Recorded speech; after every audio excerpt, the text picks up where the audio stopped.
Ahí está. Bueno, hola, buenas tardes a todas. Estamos aquí reunidas con Silvina García Conto, con Analía Cabral y con Aldana Ávila. Yo soy Ivana Moyano, soy psicóloga con orientación perinatal y estoy muy contenta de haberlas convocado para que hagamos esta reunión de Zoom interdisciplinaria para pensar juntas acerca de la violencia obstétrica y acerca de las prácticas humanizadas en el contexto de los nacimientos, teniendo en cuenta que desde mi área, por ejemplo, esto tiene altas repercusiones en las mamás y en los bebés a lo largo de la vida, no solamente de los bebés cuando son chiquitos, sino también a lo largo de la vida. Hay papers y grandes investigaciones al respecto, y me parecía muy interesante que hiciéramos este encuentro interdisciplinario con gente que está trabajando de una manera diferente y que quiere cambiar un poco la manera de nacer, ¿no? Así que les daría paso para que se presenten cada una. Si quieres empezar, Silvi, presentarte y contar quién sos. Ok, bueno, gracias Ivana por convocarnos. Bueno, mi nombre es Silvina García Conto, trabajo hace muchos años en esto de los derechos en el embarazo y en el parto y en el nacimiento de los bebés. Ahora soy abogada, esa es mi primera profesión, pero siempre me interesó reunir los derechos de las mujeres y los derechos en salud. Así que a eso me dedico, asesoro ahora en forma privada a los que necesiten, los sanatorios, hospitales y demás, y trabajo en el Ministerio de Salud de Cava coordinando la Mesa de Derechos y Mujeres en Salud. Ok, gracias. Aldana, Un ¿querés placer. contarnos de vos? Sí, mi nombre es Aldana Ávila, yo soy licenciada en enfermería, tengo una especialidad en enfermería neonatal, también trabajé durante mucho tiempo con Silvina en los talleres de derechos en el nacimiento, trabajo en el Ministerio de Salud de la Nación y también trabajo en la Trinidad de Ramos Mejía. Y también soy una convencida de que los profesionales tenemos que replantearnos nuestro accionar en los nacimientos y bueno, nada, le doy con todo a eso. Bien, buenísimo, buenísimo. Analía Cabral, ¿querés contarnos Hola, ¿qué cómo tal? estás? Sí, Hola. bien. Bueno, yo soy licenciada obstétrica o partera, como quieran llamarme. Trabajo a nivel público en el Hospital Pirovano y a nivel privado en la gran mayoría de los sanatorios de Capital, según donde le corresponda la prepaga a la paciente, ahí voy. Tratando de respetar las decisiones informadas que en conjunto toman las pacientes con nosotros los profesionales. Ok, buenísimo. O sea que de verdad estamos en interdisciplina Total. en esta reunión, en este encuentro, y me parece que por ahí estaría buenísimo hacer cada una desde su lugar los aportes, ¿no? Eh, bueno, a ver, me imagino, cuando recién te presentaste, Aldana, pensaba, ¿vos recibís bebés? ¿Estás Sí, en yo sala de parto? actualmente estoy en la gestión, no hago cuidado asistencial directo, Ok. pero dentro de lo que puedo hacer, trabajo en la planificación de normativas y protocolos institucionales para que todos los nacimientos tengan la misma oportunidad, o sea, sean tratados, por un lado, con la equidad de lo que necesita cada uno de los recién nacidos, o sea, haciendo la distinción del recién nacido que requiere algún tipo de tratamiento médico y los que no requieren ningún tratamiento y pueden quedarse en contacto piel a piel, o sea, dando en cierta forma seguridad en los nacimientos. Sí. Y por otro lado, bueno, la realización de normativas para que no solamente la mujer que se anima a hablar y que pide un plan de parto o que quizás exige un poco más se beneficie de esto, sino que incluso las que no se animan a levantar la voz puedan también beneficiarse del cuidado que corresponde que brindemos. Claro, y ¿cómo es la bajada? Te pregunto desde mi ignorancia, ¿no? ¿Cómo se implementa esto en cada una de las clínicas? Digo, vos ahora estás en una clínica privada, ¿no? En este momento Sí, estás conectada desde ahí. sí. ¿Cómo hacemos para que se cumpla en una clínica privada o en un hospital Ay, ahí estás. Exacto. Sí. ¿Cómo hacen ustedes? O sea, me imagino que vos te ocupás de que haya una bajada en la práctica de esto, ¿no? Sí, creo que, o sea, más allá de la realización del protocolo, que la realización tiene que ser entre varios servicios, el servicio de obstetricia, el servicio de neonatología, la gente de quirófano, para que todos acordemos lo que dice ese protocolo y sea más fácil de cumplir, también en la medición de cuánta adherencia tiene la estrategia, porque Claro. uno cuando realiza un protocolo también tiene que hacer la parte de medir cuánto se está cumpliendo y si hay algo que no se cumple, ¿por qué es que no se cumple? Claro. ¿Cómo les resulta a ustedes en la práctica cotidiana, que son defensoras digamos, de las prácticas? Ahora podemos nombrar, si quieren, ¿no? Desde cada una, cuáles son las prácticas de lo que sería un parto respetado, ¿no? ¿Cómo hacen ustedes desde su práctica cotidiana para asegurarse de que cada una de las mujeres y los bebés que ustedes atienden tengan asegurada una práctica humanizada? Yo, por mi parte, creo que evolucionaron mucho los cuidados. Me parece que al principio éramos más como los bichos raros, los que queríamos que se respete, los que les dábamos la oportunidad que la madre pueda contar lo que le pasaba, cómo se sentía. Me parece que ahora es algo, como que hay una tendencia hacia ese cambio, ¿no? Hacia ese cuidado de interactuar con las familias que vienen a la institución, pero al principio fue difícil. De hecho, hoy sigue siendo difícil. Creo que hay instituciones que son más amigables y hay otras que son no tan amigables. Claro, claro. Me imagino que las nuevas generaciones vienen con otra cabeza, ¿no? Con otra información, con otra cabeza, ¿no? Sí, yo creo que sí, porque se está incorporando en las carreras esto, ¿no? De la mirada hacia el otro, de tener en cuenta la opinión. Me parece que las nuevas generaciones, también porque creo que socialmente la gente empezó a exigir más, hay más movimientos de mujeres que hablan de sus derechos, entonces ya la sociedad es distinta, las nuevas generaciones, las mujeres, tienen otra mirada que por ahí mi generación éramos todavía de quedarnos calladas y aceptar lo que nos tocaba. Claro, sí. Sí. Silvi, Silvina, sí, ibas a decir algo. Sí, no, quería poner esto que dice algo de lo importante del grado, ¿no? Porque, digamos, de la formación de grado, porque una de las cosas que a veces nosotros hablamos, yo siento que hablamos como con lo que ya se hace, y está bueno como hablar en lo previo, es decir, qué es lo que podemos cambiar es como esto de cómo prevenimos, ¿no? Es decir, cómo trabajamos en salud, eso sería, cómo trabajar en salud. Me parece que el grado, que es la formación médica, obstétrica, de enfermera, el grado de lo que sea, me parece que ahí hay que poner mucho el foco. Hoy, en una charla que estábamos con Aldana, uno de los obstetras que estaba compartiendo la charla, dijo, bueno, me parece como tal vez demasiado hablar de amor, pero en realidad sí es como el amor al otro. Y a mí me parece que tenemos que hablar de amor claramente, del amor al otro, porque el eje de las personas que se ocupan de la salud y del estar con el otro, tiene que ver básicamente con que el centro es el otro, justamente, ¿no? Es una cosa obvia, pero y me parece que ahí hay mucho trabajo para hacer, formación de derechos humanos, formación de empatía, hay muchas herramientas, Aldana, desde lo que vos sabés, de lo que hablamos muchas veces, de lo empático de lo que puede pasarle al otro en un momento donde están haciendo su bebé, y van a lo que hablamos muchas veces de la psicología, de lo que significa la cantidad de herramientas que tienen que ver con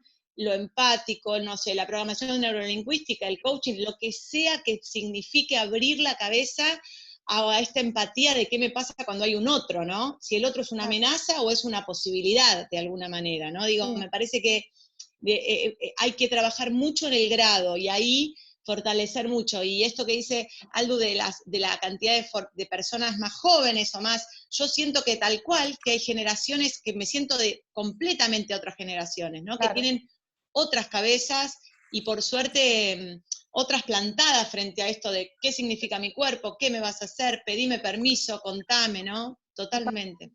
Sí, creo que las personas que nos van a estar escuchando más o menos tienen una idea de lo que estamos hablando, pero por ahí no estaría de más decir de qué hablamos cuando hablamos de un parto humanizado y de qué hablamos cuando hablamos de violencia obstétrica, ¿no? Ujú. Qué sé yo, esto de los tratos deshumanizados, el abuso de medicalización, la prolongación de los tiempos, no respetar, digamos, que el proceso es un proceso natural y se lo patologiza, no respetar los tiempos que le lleve a una mujer todo el proceso de trabajo de parto, la apropiación de los cuerpos, ¿no? De la mujer y del Ujú. bebé, eh, qué sé yo, fallas en la infraestructura, ni hablar en algunos sanatorios y en en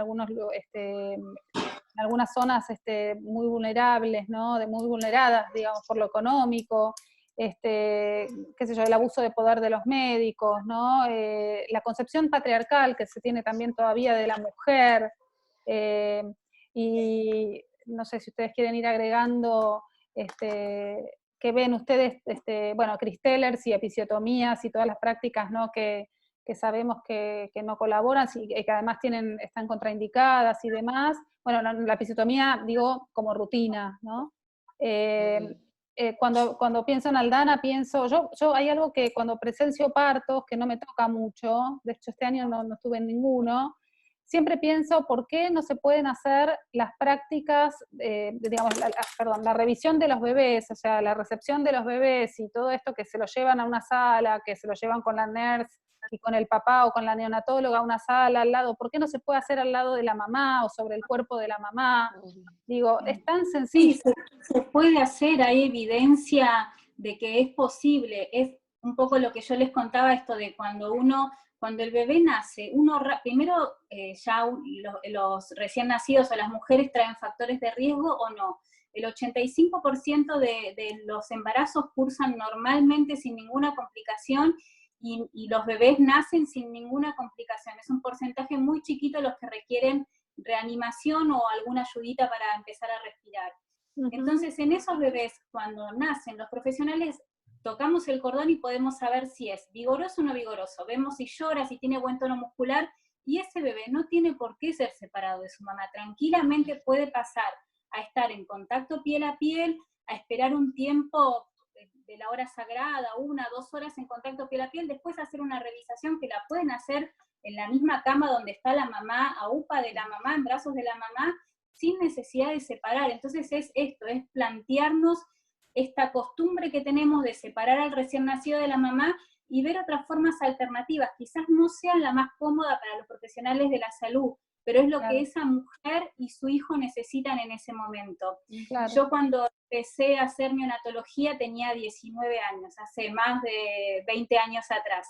Y me acuerdo que recibía a los bebés, los separábamos, los bañábamos, le poníamos la vitamina K, hepatitis B, la profilaxis oftálmica, lo vestíamos y se lo llevábamos primero para mostrar a toda la familia que estaba afuera antes de mostrárselo a la mamá. Cuando es la mamá la que tiene que presentarlo en sociedad a ese recién nacido. Yo, y me avergüenzo mucho de mi historia, de mi pasado, pero la verdad es que no lo sabía, me enseñaron a hacerlo de esta manera y no sabía que había otra forma en la que se podía hacer y que era la mejor manera para esa familia. ¿Sabes Por qué? eso creo que Es muy no, que interesante lo estamos que decís. aprendiendo. Sí, todo el tiempo estamos aprendiendo y todo el tiempo hay un montón de cosas que por suerte se van modificando. Yo apuesto mucho a las nuevas generaciones con esto, ¿no? Con el cambio climático, la conciencia del otro, la sustentabilidad, todo lo que tiene que ver con los pibes que piensan potente, ¿no? Y que son los que les tenemos que dejar la opción para que hagan las cosas mejor. Vos hablabas de la hora sagrada, ¿no? Y la hora sagrada es esa hora en donde la mamá y el bebé están bañados e inundados de oxitocina y en donde están todavía todas las hormonas que se despiertan en el parto y el cerebro de la mamá está todo bien plástico y está lleno de sensores hambrientos por captar a ese bebé al que no conoce, al que fantaseó durante toda la gestación, pero que este es un bebé que viene con un temperamento de base, que es un bebé real, que ella tiene que empezar a conocer y a descifrar, que por supuesto ninguna mujer nace mamá, sino que se va a ir construyendo con ese bebé, Y en ese momento, que es tan importante, es un momento en donde también se puede instalar el patrón de succión, en donde el bebé se puede encontrar con el pezón y la teta que le tocó en suerte, bueno, nada, todas estas cosas de la piel con piel, el bebito que acaba de venir de una lógica intrauterina en donde estaba contenido, flotando, con el líquido amniótico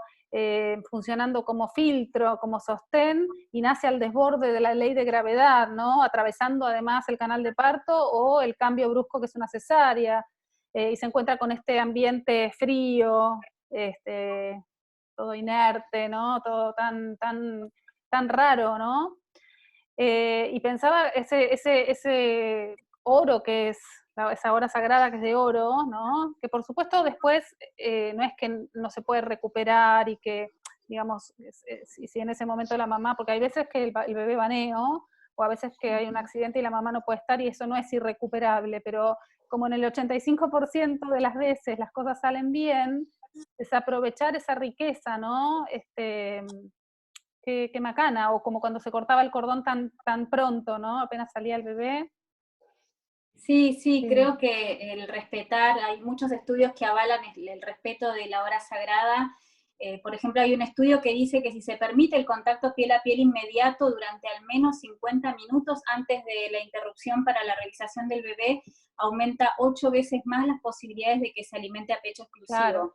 Los beneficios de la lactancia son conocidos desde beneficios económicos, donde protegen contra ciertas enfermedades y disminuyen la mortalidad para la mujer y para el recién nacido. Entonces, creo que hay que proteger ese primer momento. Hoy temprano hablábamos con Silvina de lo difícil que es, por ejemplo, para la ligadura oportuna de cordón, parar el quirófano o la sala de partos por 1 o 2 minutos. Es muy, muy difícil hacerlo, ¿no? Esto de esperemos los 2 minutos antes de la ligadura de cordón. Pero creo que vale la pena en que todos nos empecemos a entrenar, es que el beneficio que va a hacer para ese recién nacido, que lo va a proteger de la anemia, vale la pena parar todo por esos 2 minutos para que su bebé tenga el aporte suficiente de sangre y con ello de los depósitos de hierro.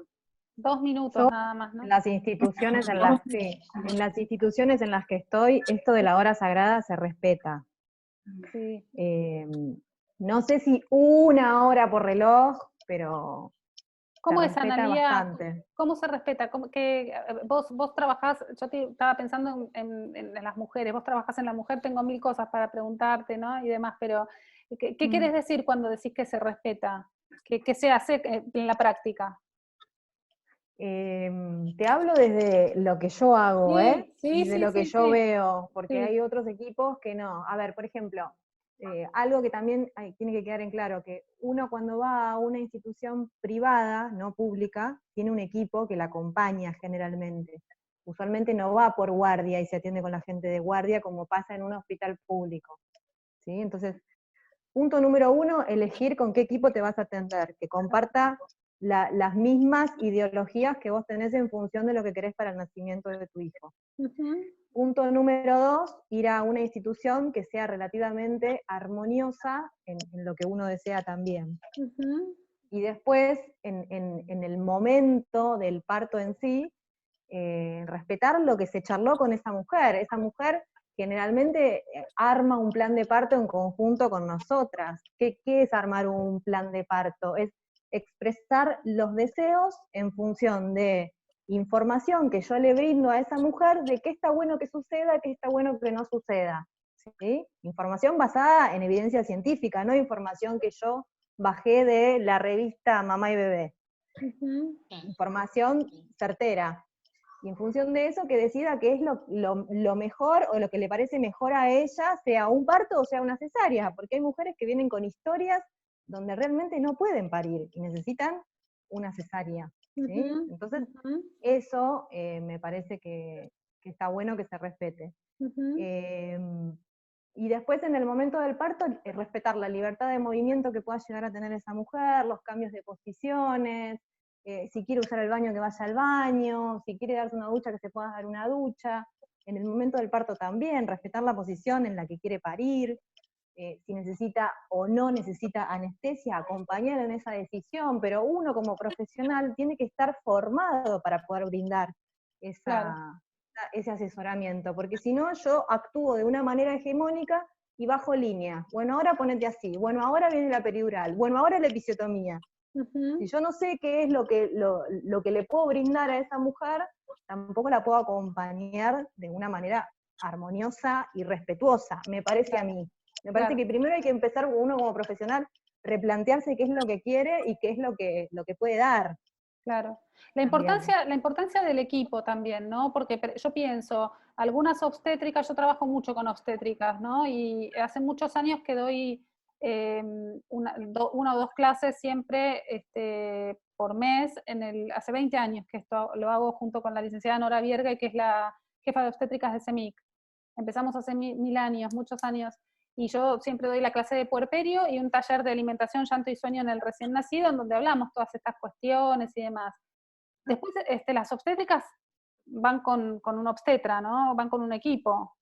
Y tiene que haber, como vos decías, un trabajo, digamos, respetuoso y coherente, porque si una obstétrica tiene tu pensamiento, y el obstetra es un, no sé, es un machirulo hegemónico, y ¿no? Se complica. Exacto. Hay una lucha de poder ahí.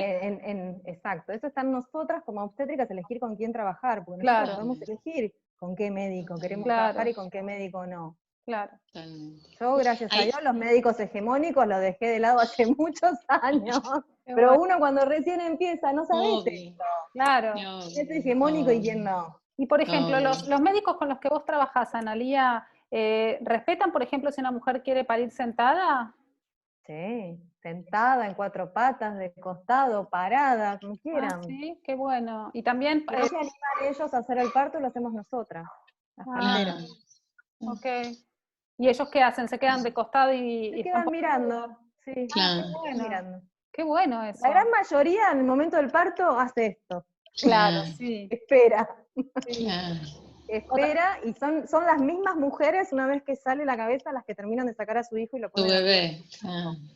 Qué bueno eso. Claro. Claro. Cuando hablamos de parto hegemónico, viste, pues yo parí de una manera recontra hegemónica sin saberlo y que siento que había tenido un contra buen parto, ¿no? Por supuesto, hace 22 años. Claro, bueno, eso Ivana, eso te iba a decir, claro, decilo, porque no es que hace 3 pariste. No, decilo, claro. No, bueno, por eso. Soy una señora grande que tengo una hija grande, sí. Tal cual. Sí, no, pero estaba informada y busqué quién era un tipo humano, lo busqué, supuestamente, no lo encontré obviamente, o encontré algo mucho más hegemónico de lo que pensé, me hicieron recontra Cristeller, me recontra pusieron oxitocina sintética, pero de acá a la China sin decírmelo, estoy completamente segura. Lo único bueno es que me esperaron hasta las 41 semanas y media, y ya me faltaban 2 días como para la inducción del parto, y por suerte antes se desencadenó. Pero bueno, sí, eso derivó en lo que hablábamos el otro día en el Instagram, ¿no? En vivo, de una cascada, porque vos te mandás una intervención y empieza la cascada, ¿no? Una cascada de macanas que tenés que ir subsanando, ¿no? O sea... Exactamente. Es que también hay mucho chanta, o sea, mucho que te vende el mejor parto humanizado, y al momento de actuar es todo lo contrario. Así que es muy difícil desde la perspectiva de la mujer darse cuenta realmente cuál realmente te está diciendo lo correcto y cuál no. Sí, imagino que debe ser, ¿no? Es difícil, sí, es difícil. A mí me llegan un montón de consultas de este tipo. A vos también, Silvina. No, digo, ayer hablaba creo que fue en uno de los vivos que yo viste como que como la recomendación de esto de sentir con la panza, digo, como de la emoción de decir, viste que cuando la mujer huele que algo no va, viste que eso se huele, como que, viste que después te dicen, ¿sabés que yo me di cuenta y cuando me dijo tal cosa, como... Y a veces, como están en el 7º mes, o en el 6º, o en el 8º, la sensación es, ¿cómo voy a cambiar ahora? Bueno, es preferible cambiar en el inicio del 9º, si es necesario, pero buscar y buscar y buscar y buscar, porque lo que digo es, como hay mucho profesional que ahora, porque la verdad, Ivana, cuando nosotras parimos hace 20 años o más, no era tan, la verdad, no había tanto profesional.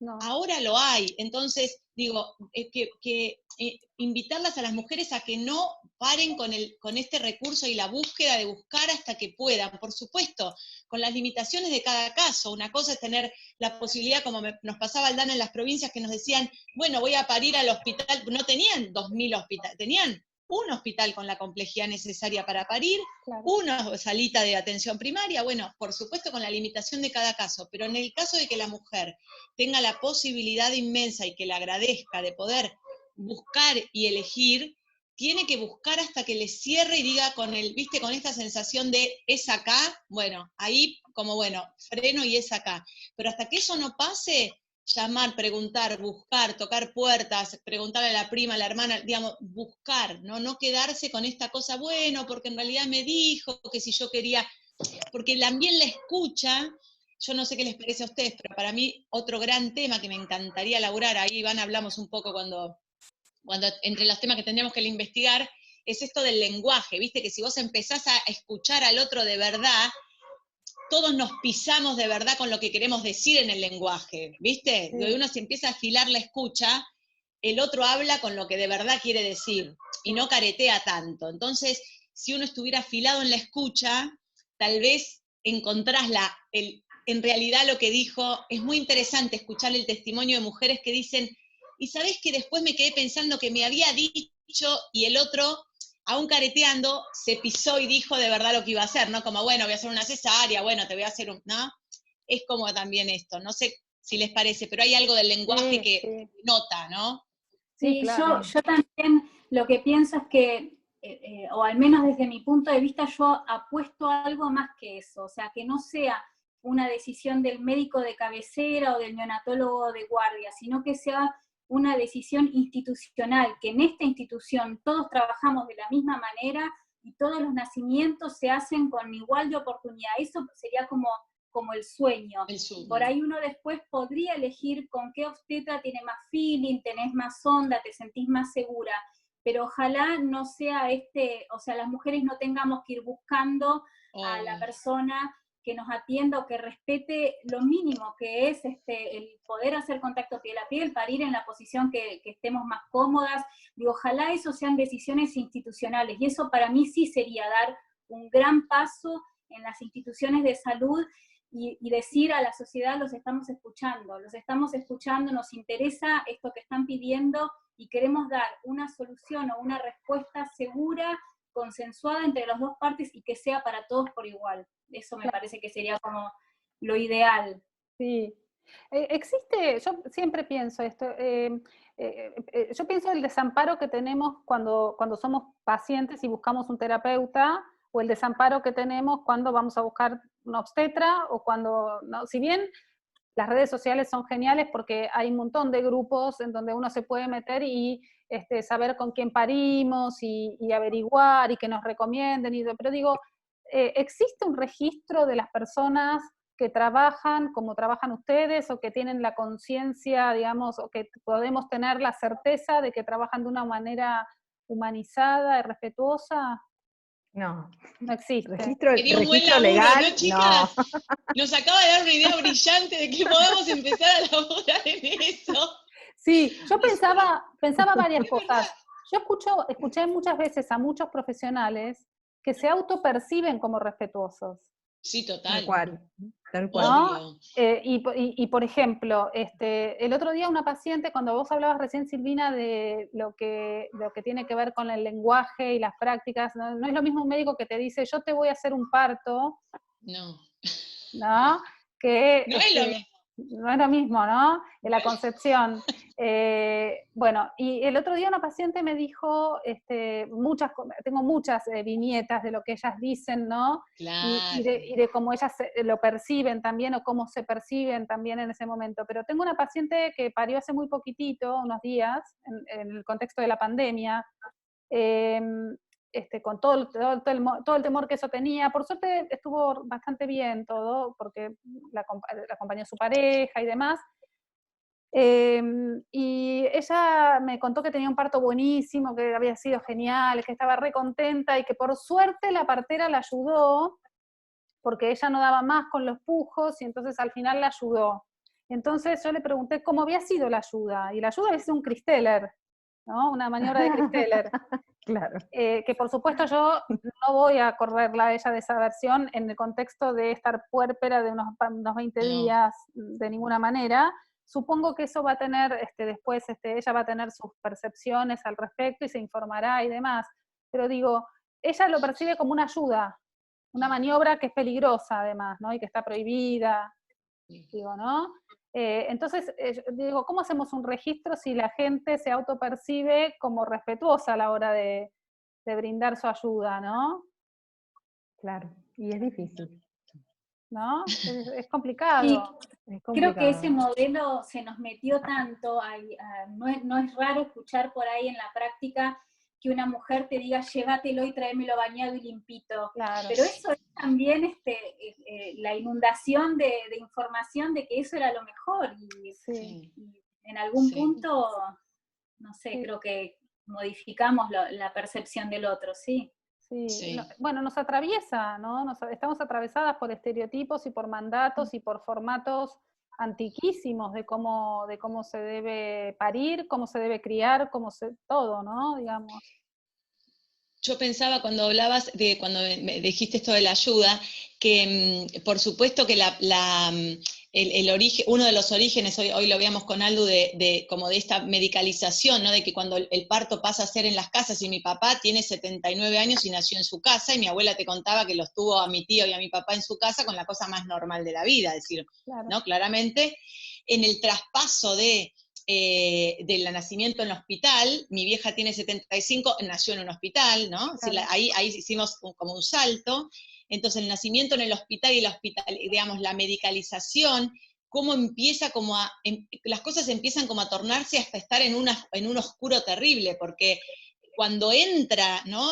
Ahí me parece que el origen es esto de la mirada, es como desde dónde miramos el parto, es decir, es un hecho fisiológico, en este gesto que hacía Analía de me cruzo de brazos porque es la partera la que puede y está preparada para un parto de bajo riesgo, que es el 85% de los casos de Argentina, es decir, esta cifra que daba Aldo es, en los partos en este país, esa es la proporción del embarazo de bajo riesgo en Argentina, arriba del 80%, entonces me siento y me cruzo de brazos y miro si algo se desencadenara mal, entonces necesito intervenir, o lo hago al revés, es decir, como, me parece que ahí está como el foco, ¿no? Porque entonces, ahí van a, ¿no? ¿Qué significan las maniobras? Porque pensá que estamos, mirá de lo que hablamos, ¿no? El extremo de una maniobra que encima está, ahí no sé, Ana, vos me vas a decir, digamos, antes del Christeller no hay nada que se pueda hacer yo digo, el Christeller está desaconsejado, Naciones Unidas, documentos de organizaciones mundiales, digamos, todo como, y lo damos, Sí, y ahí lo que pasa es que hay que ver esa mujer, si tuvo una peridural convencional, ¿no? La walking, donde vos podés caminar, sí. probablemente acostada, el descenso de ese bebé no fue el adecuado, como si hubiese estado parada o verticalizada, y no lo debe haber podido llegar a bajar lo suficiente como para que nazca. Claro. Imagino yo, Okay. a eso vino el Christeller. Claro. Entonces, ese Christeller que está tan mal visto, a veces es necesario en este tipo de pacientes porque ellas piden la peridural, porque ellas necesitan una asistencia que no logran por sí misma hacer, ¿me entendés? O sea, Claro. esa partera, si bien hizo algo que no estaba bien, seguramente la ayudó para que no se comiera un forceps, porque el paso siguiente es un forceps en esa mujer, ¿me entendés? Entonces hay que ver en qué contexto uno evalúa, está prohibido o no está prohibido el Christeller, porque a veces realmente es necesario en mamás que tienen una peridural y que están pariendo acostadas. Hablamos de Christeller como maniobra de mano, porque yo tuve 2 testimonios en la SECRE cuando recibíamos las denuncias de madres moretoneadas con médicos parteras cruzadas arriba de la mamá. Eso no hablamos de es eso. un horror. No, Okay. eso no. Es, hablamos de manos. Apoyar con la mano el fondo del útero. Sí. Sí, Okay. por ahí podemos explicar eso. Analía, perdón, te quería hacer una consulta con respecto a esto de las cascadas, ¿no? De la cascada digo, como vos decías recién, esta mamá probablemente termine en un forceps, y para evitar el forceps a lo mejor se hace un Christeller, y para evitar el Christeller por ahí le estaría bueno dejarla caminar, o dejarla que se siente, Sí, exacto. ¿Cómo narrás el parto más fisiológico del que participaste? Dejando que la mujer se exprese física y emocionalmente.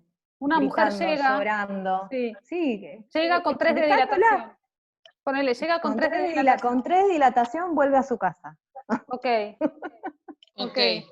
El trabajo de parto empieza con 4 o 5 centímetros para arriba, para Ok. mí, ¿eh? Ok, Con 3 de dilatación tenés mucho para estar en tu casa todavía. claro, Ok.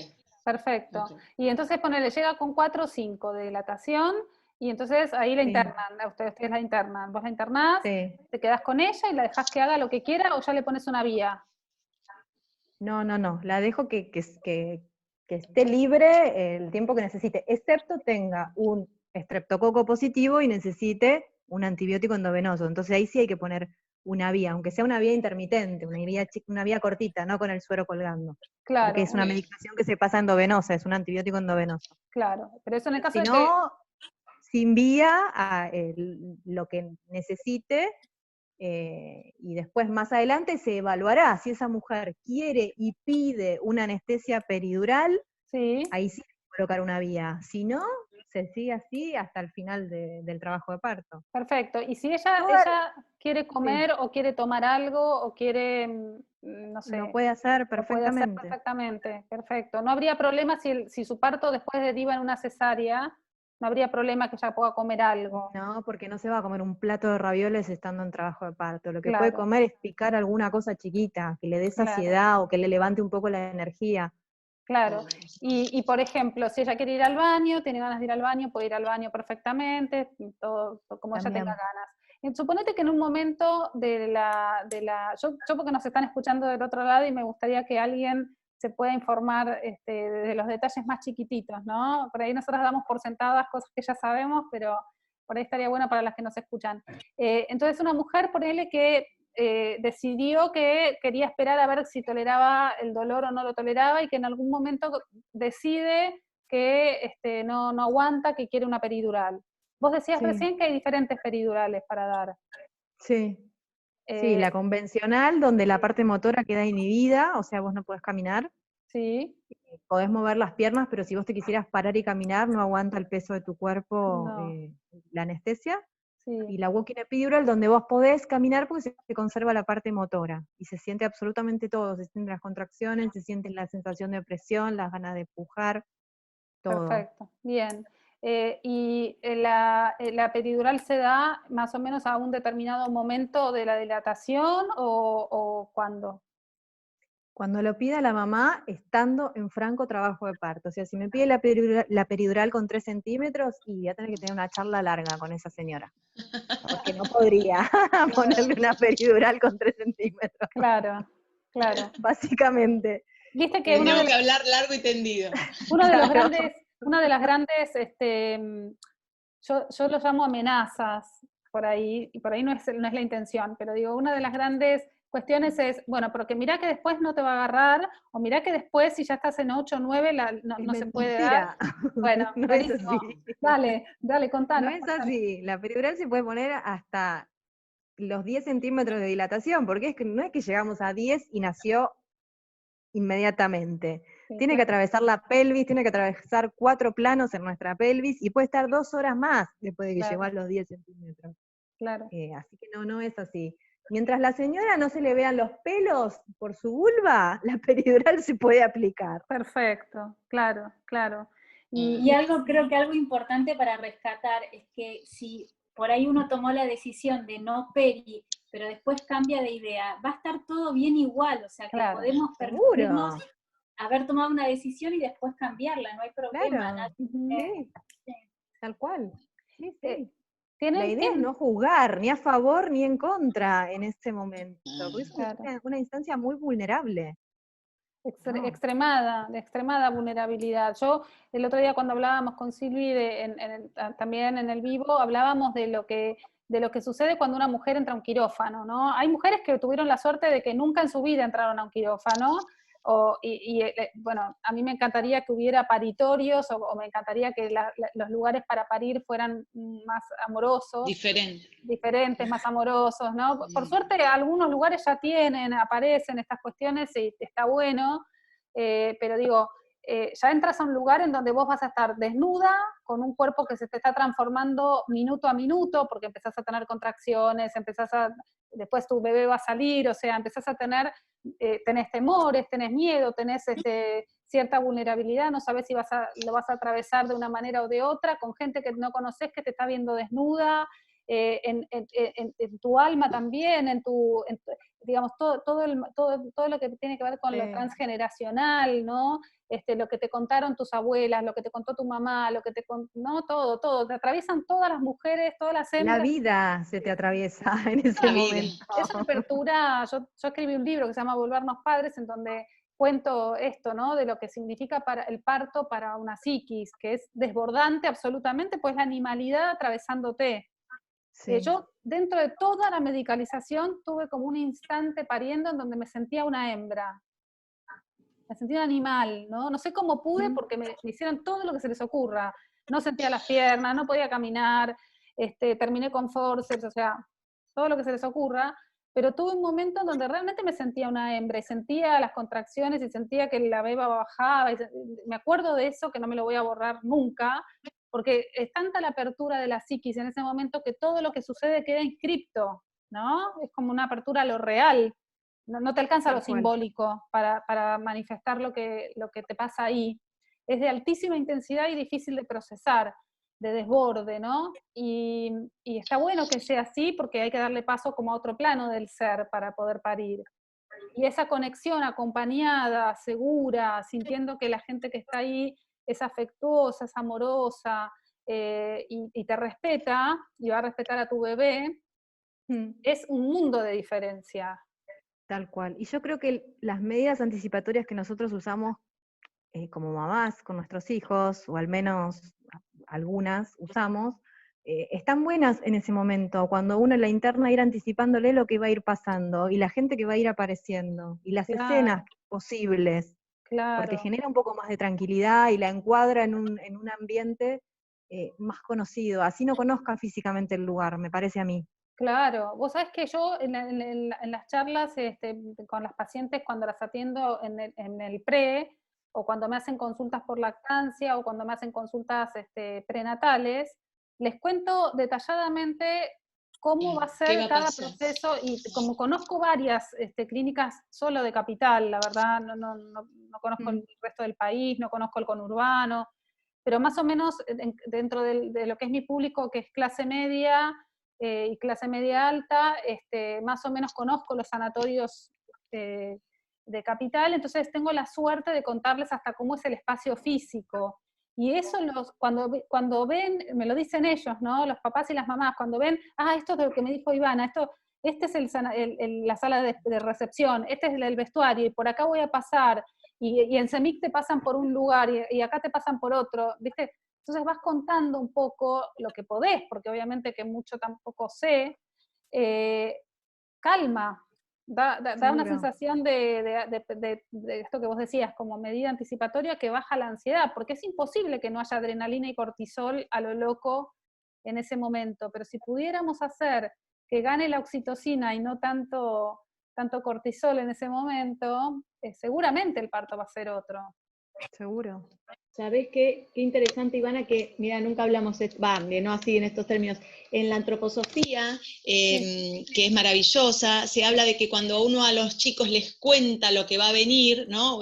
Sea lo que sea que le cuentes, mira, ahora va a pasar esto, eso crea una sensación de seguridad y de bajar como el lugar más de, no en un niño, pero tal vez en un adulto, sí, de estar como a la expectativa de qué va a pasar. Cuando uno sabe lo que va a pasar, baja la guardia de alguna manera y eso le da certeza, ¿no? Claro. Entonces me parece como fundamental esto, porque si el otro ya sabe al menos el lugar, conoce, o los olores, ¿no? Esto tan básico y fundamental para nosotros los humanos, los olores, ¿vieron los olores que de verdad se pueden cambiar con cosas pequeñas, y eso hace una diferencia, porque en muchos testimonios, lo hablábamos siempre en las capacitaciones, el olor y lo mismo que el calor, esta cosa de lo vincular que da el calor. Las mujeres dicen, tenía frío, ¿viste? Constantemente dicen, tenía un frío, no era el frío de la vida, el frío que hace frío en junio, no era el frío, es ese frío que tiene que ver con esto de lo ajeno,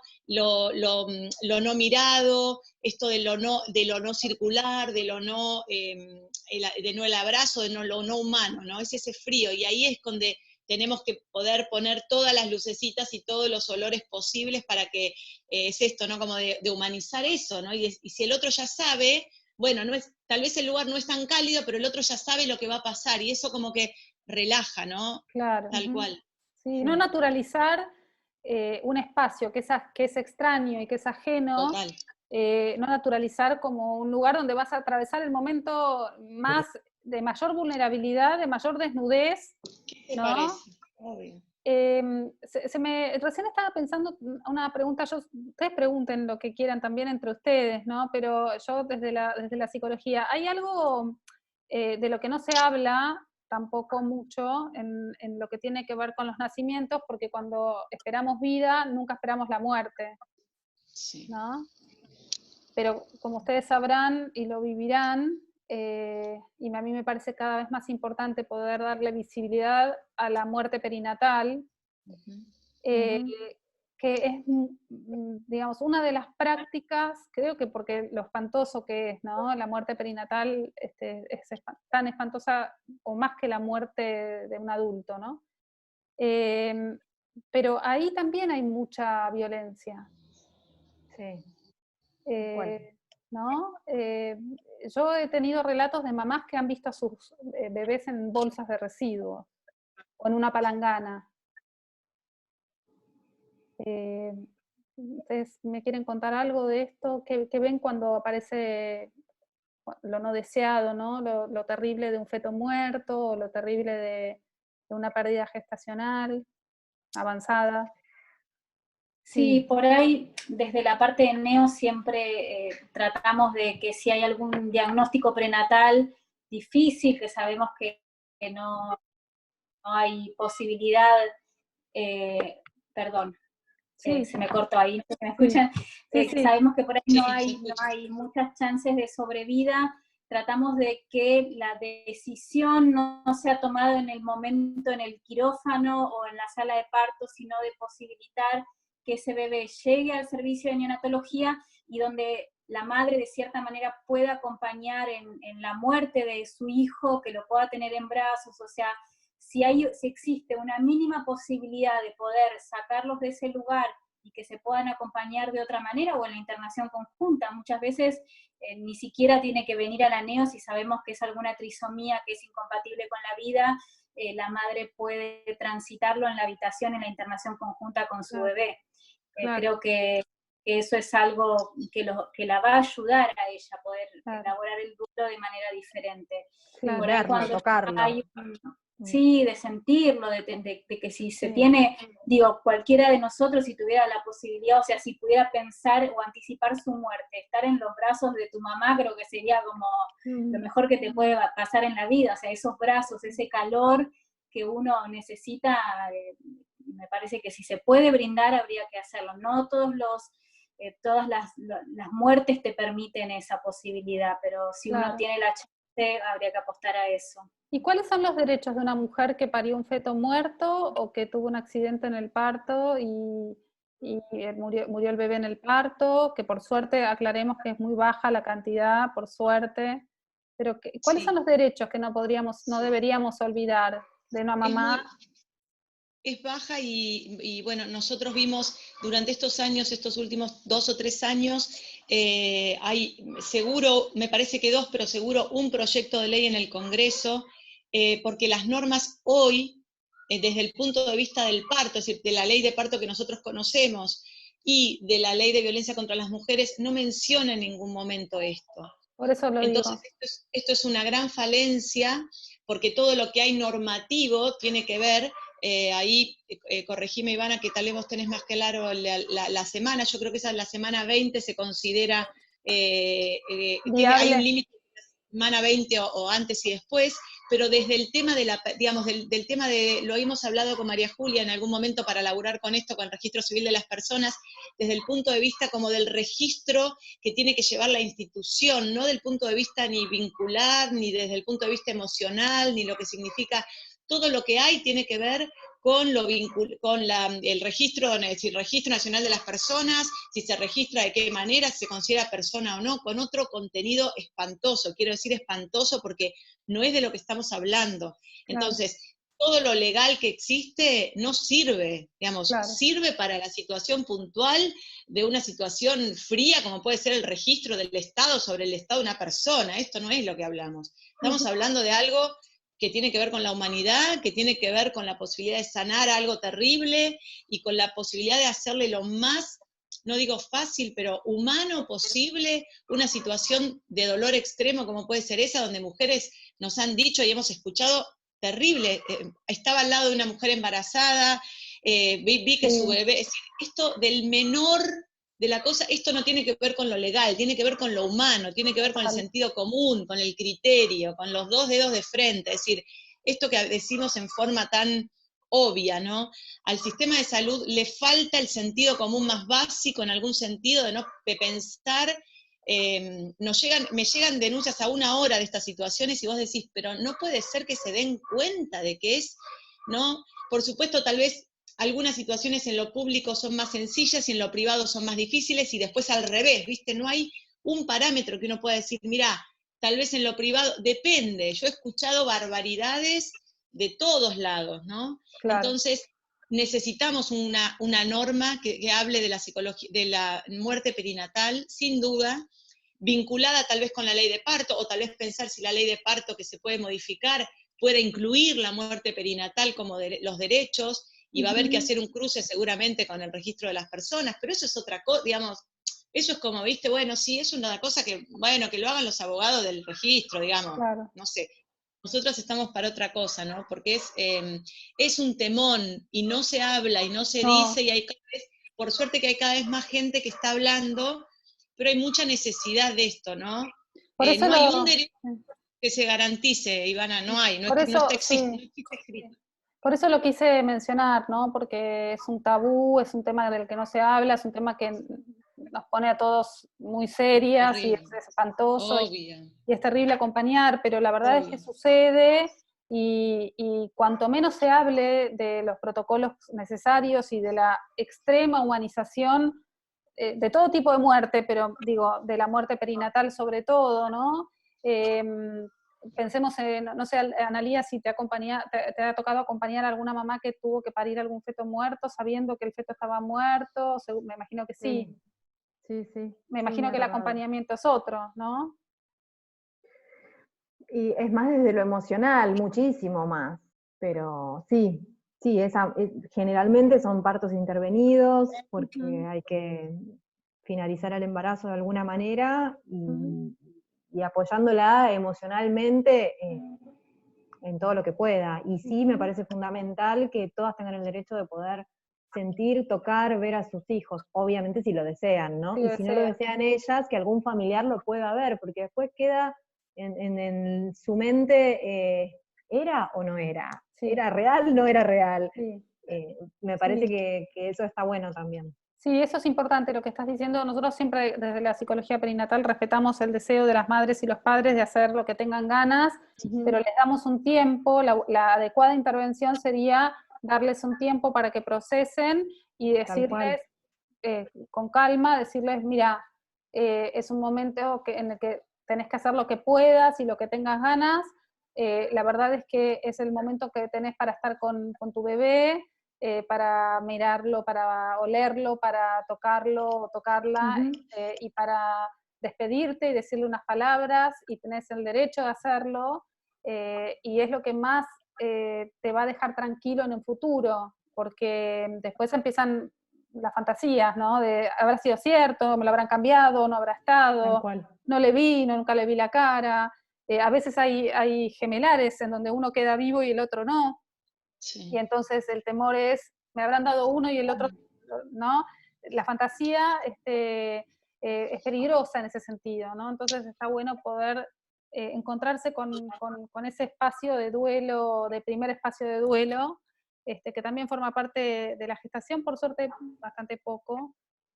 Pero bueno, a mí me gustaba sacar este tema porque lo que se hace después con los papás y con los cadáveres de los bebitos no está tampoco muy humanizado. De ninguna manera, de ninguna manera. Porque también, y ahí me parece que es un poco lo que hablamos siempre del espacio que se debe a sí mismo el equipo de salud, ¿no? Porque te acordás, Aldu, que en una de las charlas que fuimos, no sé si fue, no sé dónde estábamos, que la neonatóloga del ministerio dijo, después de la muerte de un bebé, el equipo no puede seguir igual, y a mí esa frase me quedó como Totalmente. grabada de el espacio que necesita el equipo de salud, ¿no? Como para Totalmente. cerrar filas sobre sí mismo de alguna manera y empezar a ver, y eso, ¿por qué lo digo? Porque si este espacio no existe, tampoco como que de alguna manera es como que todos no queremos hablar de esto y queremos como sacarlo, porque es como muy doloroso. Entonces, digo, a partir de que el equipo de salud pueda como empezar bueno, después se verá cómo hace para llegar a lo legal esto.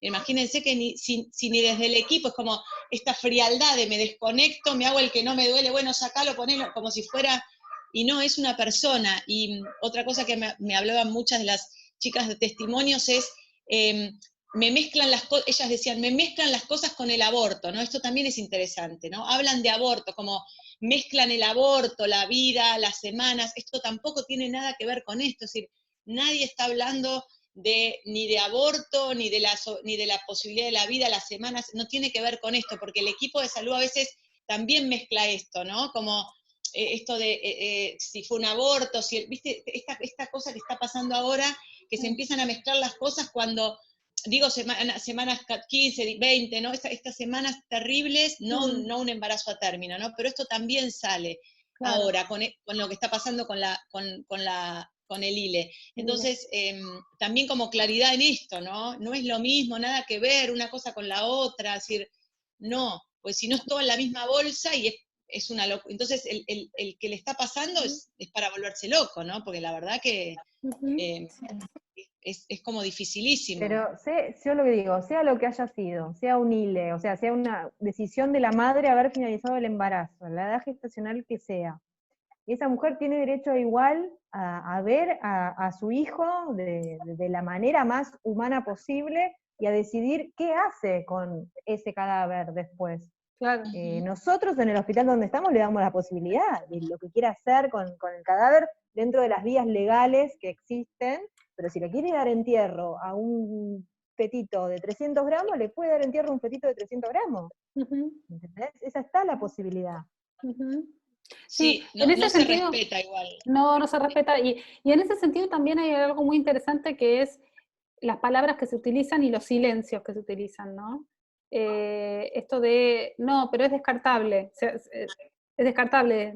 Pesa menos de 500 gramos, es descartable. O menos de 500 gramos no es viable, o entonces no necesitas enterrarlo, y entonces no se habla o no se dice, entonces se entregan una palangana o se entregan una bolsa, o lo podés dejar, lo podés dejar acá para investigación, estos términos, ¿no? Que lo que no se entiende desde lo profesional es que para esa persona es un hijo. Hay personas que tienen un duelo muy tremendo cuando pierden una gestación de 8 semanas, porque el hijo fue fantaseado, fue deseado, fue alojado, ¿no? Entonces, bueno, todo esto es importante. Una cosa interesante para nombrar, me parece, desde la psicología, es que además del cuerpo que sufre la violencia obstétrica, están las cuestiones psicológicas, ¿no? De lo que le pasa a esa mujer y lo que queda inscrito a partir de esa experiencia, ¿no? Como decíamos recién. Y a mí me gustaría, quizás un poco para ir terminando, para contarles un poquito, que las emociones asociadas a un parto traumático, bueno, ustedes saben la definición, ¿no? De cuando una mujer siente que corre riesgo su propia vida o amenaza de su propia vida o la de su bebé, eso se define como parto traumático, como experiencia traumática, que se inscribe en la psiquis de una manera difícil para procesar, como se arma un núcleo de una vivencia ahí traumática que después se encadena a vaya a saber qué en la historia de cada una y en la psiquis de cada una, y a veces no se puede procesar.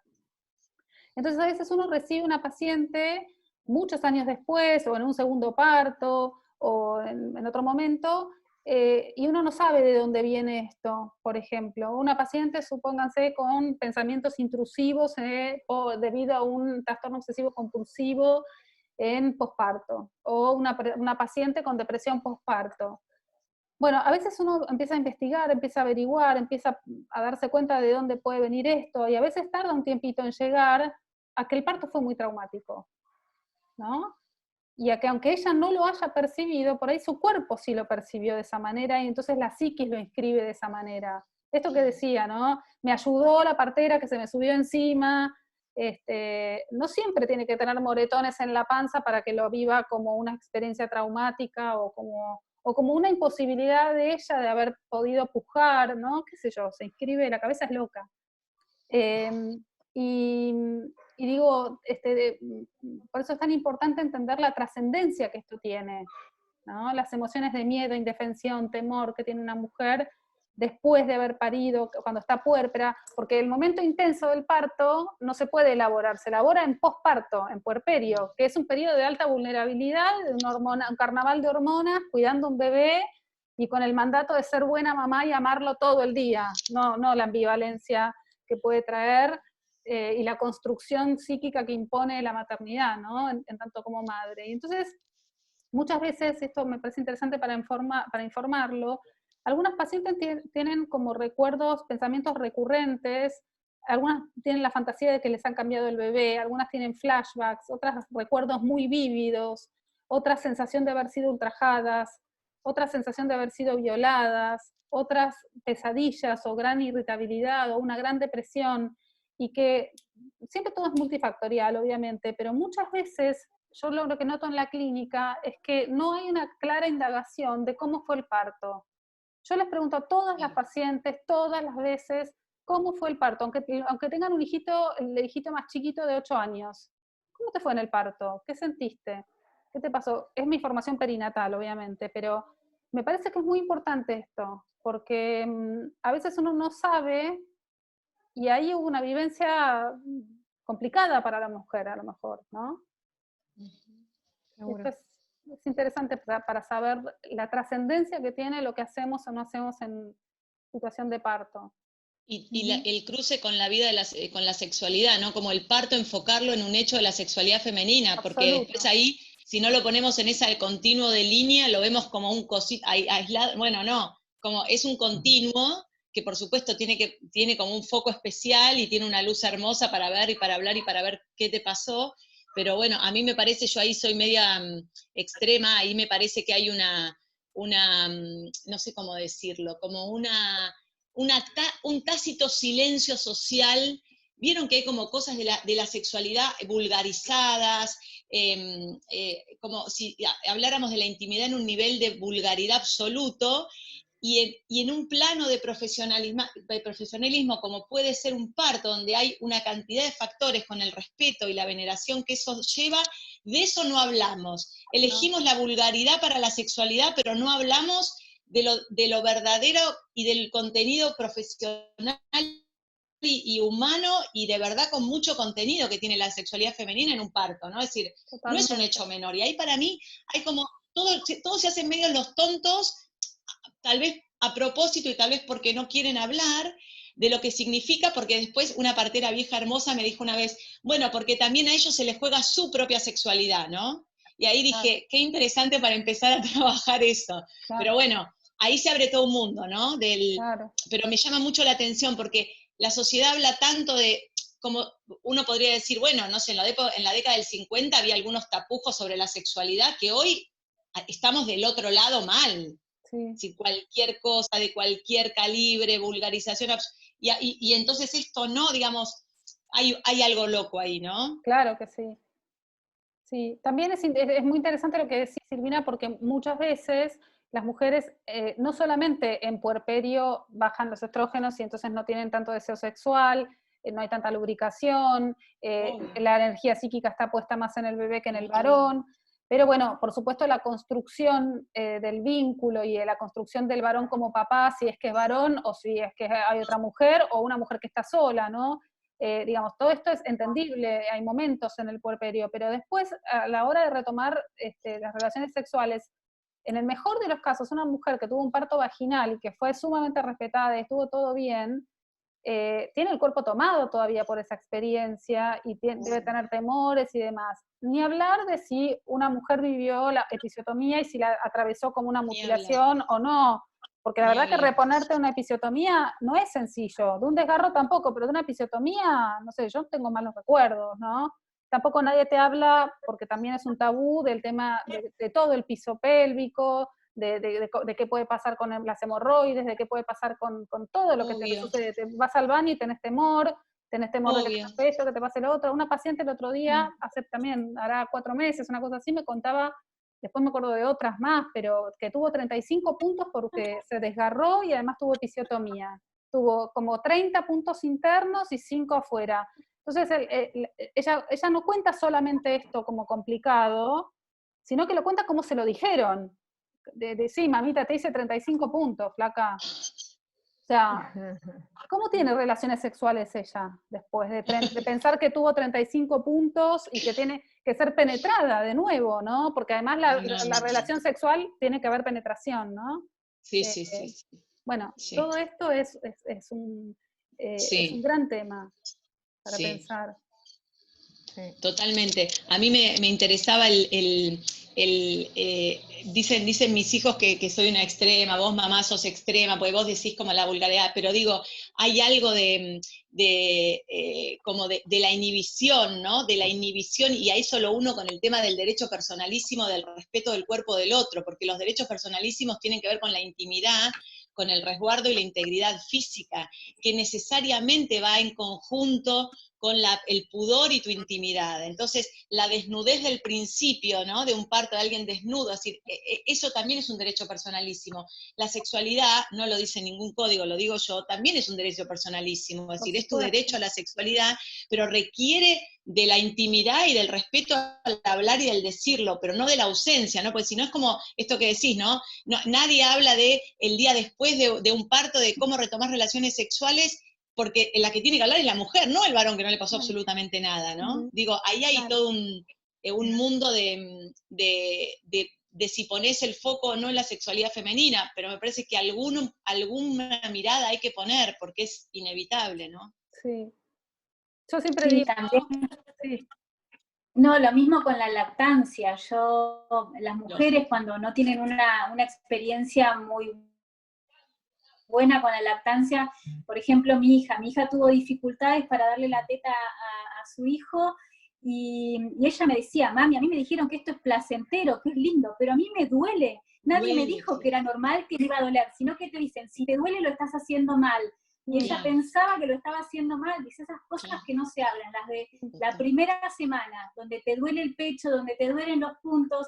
Nadie te habla de eso. Como lo normalizan de alguna manera, que te inhabilitan a decir, me duele, me está pasando esto. Claro.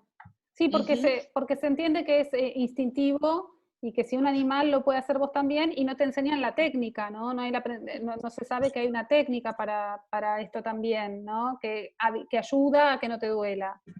Sí, que además es una zona que no está preparada o sea, que no está en succión todo el tiempo. Hay cambios, hay ciertos cambios que se producen en la zona, que también es tiempo. Claro. Obvio. Para terminar, me dio un placer enorme, me encantó hablar con ustedes y les agradezco la experiencia de la trinchera de Aldana, por más que Aldana no estás tanto, pero bueno, ahora estás ahí en la trinchera. Sí. Te ve ahí. Sí. Y Analía, es enorme la experiencia tuya, y bueno, Silvina, vos estás en la trinchera, pero de otro lugar, ¿no? De otro lado, en la próxima vida voy a estar en la trinchera verdadera, en esta... Son distintos puestos. Distintos lugares. Ahora Dios me puso acá, veremos en la próxima. Claro. No, pero les decía que un poco para ir terminando, porque estamos todas cansadas y estamos con mucho trabajo estos días y demás, ¿qué se les ocurriría aconsejarles a las personas que van a parir, a las mujeres que van a parir? Yo ahora digo personas gestantes porque estoy muy metida con todo lo que es los partos trans, Claro. pero que es todo un tema para nosotros, pero ¿qué se les ocurre? ¿Qué le aconsejarían a una hija? ¿Qué le aconsejarían a una persona que quieren mucho? ¿O a alguien que no está muy empapada en este tema? ¿Qué se les ocurre que le podemos decir amorosamente? Si es que se les ocurre, si tienen ganas. ¿Vos decís para que lleguen a un parto respetado? Sí, sí. Que se informen, que se informen. Para mí es fundamental la información. ¿Y dónde te informarías? Y con una partera puede ser una de las opciones, o entrando en lugares, en páginas seguras, OMS, UNICEF, Cochrane, Medline, páginas donde te llevan a información certera o a buena evidencia. Sí, digna. ¿Y conoces o podés dar páginas que conozcas que te conectan con buenas instituciones? Qué sé yo, hay defensoras como las Casildas históricas, ¿no? O el Parto es Nuestro, es una institución también que defiende. Después, bueno, están Yo como profesional de salud no puedo entrar a esas páginas, así que no sé lo que dicen. Me entero por las pacientes, pero yo no desconozco lo que dicen ahí. Sí, a mí también me pasó que quise entrar en una, pero porque quería averiguar bien en Cava cuáles eran conocía 4 o 5 profesionales que hacían partos respetados y esta paciente no accedía a ninguno y nunca pude entrar. Es un tema esto. Sí. Por eso hay que hacer un registro, sí. ¿no? Es difícil. Hay que hacer un registro, obvio. Es difícil, sí, es difícil, pero... Hay que empezar a hacerlo, es otro proyecto, obvio. Sí, tal cual. Y Aldana, que se informen con respecto a los cuidados de los bebés, ¿qué pueden pedir? Y también que, más allá de eso, también poder hablarlo con pares, poder hablar de los miedos, empezar a hablar de todas esas cosas que nos pasan, con amigas, con si uno tiene buena relación con el profesional que la está atendiendo, buscar un profesional que les dé confianza, que no te diga lo que querés escuchar, sino que con el que puedas debatir esto sí, esto no, por qué sí, por qué no, hablar de lo que queremos, de lo que pedimos, hablarlo de antemano, no en el momento de ir a tener el parto porque va a ser más difícil, pero sí de todo esto que nos moviliza, poder expresarlo antes y poder trabajar los miedos para que el momento del parto sea esa magia que es. Yo siempre cuento que mi hijo cuando era chiquito una vez me preguntó, mamá, ¿qué es lo más maravilloso que viviste? Un parto. Es el día de hoy que yo sigo llorando. Para mí el nacimiento de una persona es lo mejor que vi, no solo como madre o como abuela, el nacimiento de cualquier persona me sigue movilizando todas las fibras de mi cuerpo. O sea, la idea es eso, que lo puedan vivir de esa manera, que se rodeen de gente que los ayuden a vivir el parto de esa manera milagrosa como lo es. Sí, claro. Total. Yo creo que esto que dice algo de esas personas que vibran, viste, en su fuero más interno y que sienten que es como un milagro, que busquen esas personas, viste, que es como esos dones que cada uno tiene de decir, viste, que uno sabe cuando el otro vino como que te muestra su mejor versión y decís, está siendo feliz con lo que está haciendo. Bueno, como olfatear esa gente, ¿no? ¿Quiénes serían esas personas que no están haciendo algo por compromiso, por dinero, o no solo porque tienen un trabajo, por la plata, que lo hacen porque no podrían hacer otra cosa, ¿no? Esa búsqueda. Claro. Y el otro componente que me parece fundamental es el camino con uno mismo, ¿no? El conocimiento, el hacerse cargo de uno mismo, el saber quiénes somos, qué queremos, qué historia nos atraviesa, qué dejamos atrás y qué queremos dejar para adelante, qué cosas no nos sirven más, qué cosas tirar de la mochila y qué cosas empezar a tomar nuevas. Me parece que el embarazo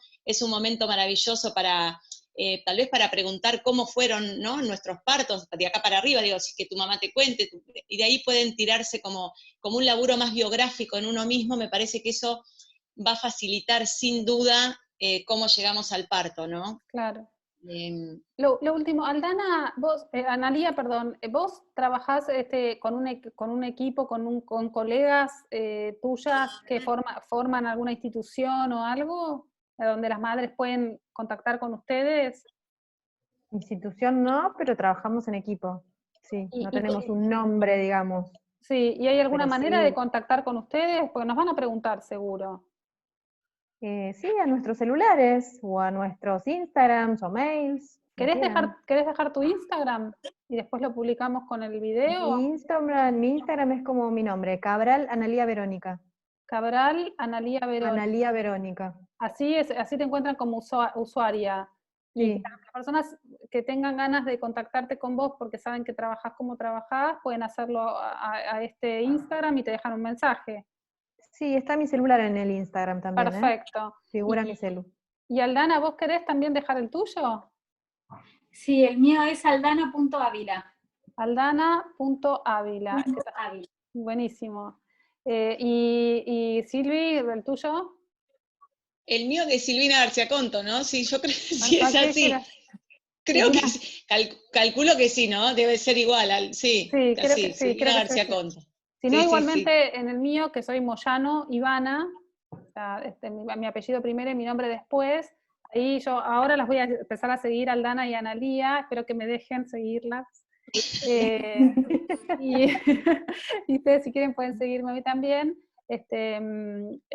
Así las personas que escuchen este video, este audio, puedan dejar sus comentarios, pero además también puedan tener la información ya que la dejamos nosotras. Yo, para terminar, les contra agradezco porque sé que las tres están a 1000. A mí me tocó estar a 1000 la semana anterior, que fue la Semana de la Salud Mental Materna, y esta semana aflojé un poquito. Mañana, el sábado creo que voy a hacer una entrevista, estoy esperando ahí, estoy bastante ansiosa, una entrevista internacional, después les cuento. Estoy esperando la confirmación.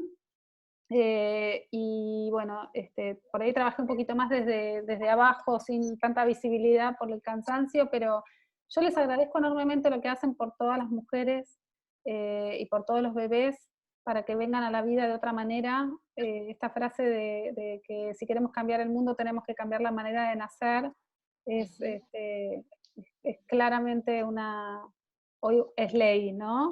Ojalá seamos más en esta red, ojalá seamos más visibles, ojalá lo más común sea que la gente no quiera estar en una suite con todo lujoso y espectacular, o si eso, pero primero lo otro, primero lo más humanizado.